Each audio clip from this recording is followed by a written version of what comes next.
बिलाल पेशे से एक बुनकर था जो दिन भर अपनी पुरानी खड्डी पर बैठकर कालीन बुनता। उसकी उंगलियां धागों के बीच ऐसे चलती जैसे कोई साजिंदा साज छेड़ रहा हो, मगर उसकी अपनी जिंदगी के धागे उलझे हुए थे। बिलाल के पास दुनियावी दौलत के नाम पर सिर्फ एक फटी हुई चादर और चंद मिट्टी के बर्तन थे, लेकिन उसके सीने में जो दिल धड़कता था वो सब्र और शुक्र के खजाने से मालामाल था। वो जब भी धागा तोड़ता तो उसकी जुबान पर अल्हम्दुलिल्लाह होता, और जब गांठ जोड़ता तो सुभान अल्लाह कहता। उसकी बीवी का नाम ज़ैनब था, जो शहर के एक इज्जतदार घराने से थी, मगर वक्त की गर्दिश ने उसके वालिद को गरीब कर दिया था और बिलाल से उसकी शादी हो गई थी। शुरू शुरू में ज़ैनब ने बिलाल की गरीबी को अपनी तकदीर मानकर कबूल कर लिया था, मगर रैयान शहर की हवा में एक अजीब सा जर था, दिखावे का जर। बिलाल के पड़ोस में एक सौदागर रहता था जिसका नाम हामिद था। हामिद का कारोबार रेशम का था और उसका मकान पक्की ईंटों और संगमरमर से बना था, जिसकी ऊंची दीवारों के पीछे से पकवानों की महक आती थी जो ज़ैनब के सब्र का इम्तिहान लेती थी। ज़ैनब, जो कभी बिलाल के पसीने की कमाई पर खुश होती थी, अब धीरे धीरे बदल रही थी। उसकी आंखों में मोहब्बत की जगह हसरत और बिलाल के लिए हिकारत ने ले ली थी। एक शाम जब बिलाल दिन भर की मशक्कत के बाद घर लौटा तो उसके हाथ में सिर्फ खजूर और सूखी रोटी थी। ज़ैनब ने खाने की थाली को हिकारत से देखा और तल्ख लहजे में बोली, कब तक बिलाल? आखिर कब तक हम जानवरों जैसी जिंदगी गुजारेंगे? देखो हामिद की बीवी को, आज उसने मिस्र से मंगवाया हुआ रेशमी लिबास पहना है और मेरे जिस्म पर यह पैबंद लगे कपड़े मेरी जवानी का मजाक उड़ा रहे हैं। बिलाल ने एक गहरी सांस ली।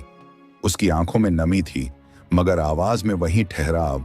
उसने नरमी से कहा, ज़ैनब, ये दुनिया एक सराय है और हम मुसाफिर। जो मुकद्दर में है वो वक्त से पहले नहीं मिलता, और जो नसीब में है वो कोई छीन नहीं सकता। अल्लाह अपने बंदों को तंग दस्ती देकर परखता है कि कौन उसकी रजा में राजी रहता है। ज़ैनब झुंझला उठी। उसने रोटी का टुकड़ा पटक दिया और चीख कर बोली, बस करो ये तसल्ली के अल्फाज। इन रूहानी बातों से पेट नहीं भरता बिलाल। मुझे इज्जत चाहिए, मुझे वो मकाम चाहिए जिसकी मैं हकदार हूं। तुम्हारी यह फकीरी और यह सब्र मुझे घुट घुट कर मारने लगा है। बिलाल खामोश रहा। उसने कुछ नहीं कहा, बस अपनी नजरों को झुका लिया, क्योंकि वो जानता था कि जब दिल में दुनिया की लालच घर कर जाए तो हिदायत की रोशनी मुश्किल से ही पहुंचती है। उसी रात बिलाल तहज्जुद के वक्त उठा। उसने वजू किया और अंधेरे में अपने रब के सामने खड़ा हो गया। वो रो रो कर दुआ कर रहा था, या रब, मेरे घर के सुकून को लौटा दे, मेरी शरीक हयात के दिल में कनात डाल दे।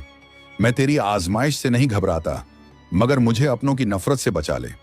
अभी बिलाल दुआ मांग ही रहा था कि उसे बाहर किसी के कदमों की आहट सुनाई दी। सुबह का धुंधलका छा रहा था। बिलाल ने देखा कि ज़ैनब चुपके से घर से निकल रही है। उसने सर पर चादर लपेटी हुई थी और हाथ में एक छोटी पोटली थी।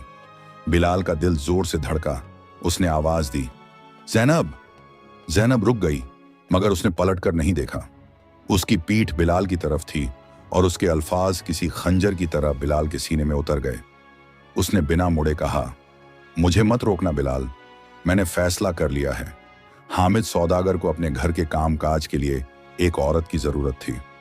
उसने मुझसे वादा किया है कि अगर मैं उसकी मुलाजिमत करूंगी तो वो मुझे वो जिंदगी देगा जो तुम कभी नहीं दे सके। मैं अब तुम्हारी इस फकीरी का बोझ और नहीं उठा सकती।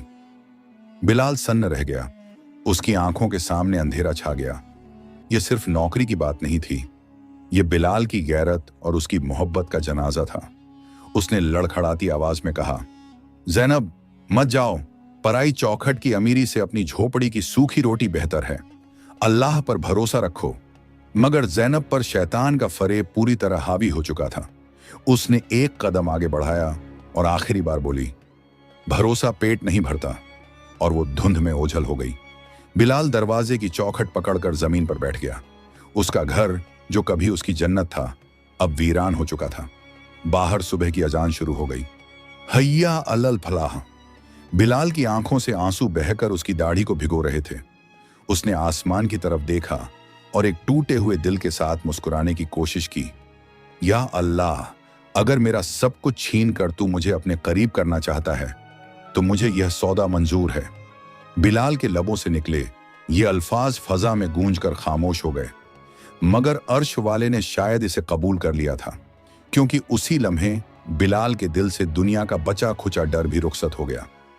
उसने अपनी आंसुओं से भीगी हुई जान माज को तह किया, अपनी पुरानी खड्डी करघा पर हाथ फेरा जिसने बरसों उसका पेट पाला था, और एक छोटी सी पोटली में कुरान पाक, पानी की एक मशक और चंद सूखे खजूर बांध लिए। उसने घर का दरवाजा खुला छोड़ दिया, क्योंकि अब वहां हिफाजत के काबिल कोई मताए हयात बची ही नहीं थी, सिवाय यादों के, और यादें दरवाजे बंद करने से रुका नहीं करती। जब वह बस्ती से बाहर निकल रहा था तो सूरज अपनी पूरी आब-ओ-ताब के साथ निकल आया था, और उसकी किरणें सौदागर हामिद के आलीशान मकान की मीनारों पर चमक रही थीं। बिलाल ने एक पल रुककर उस ऊंची इमारत को देखा जहां अब ज़ैनब की नई दुनिया बसने वाली थी। उसके सीने में एक टीस उठी, एक ऐसा दर्द जो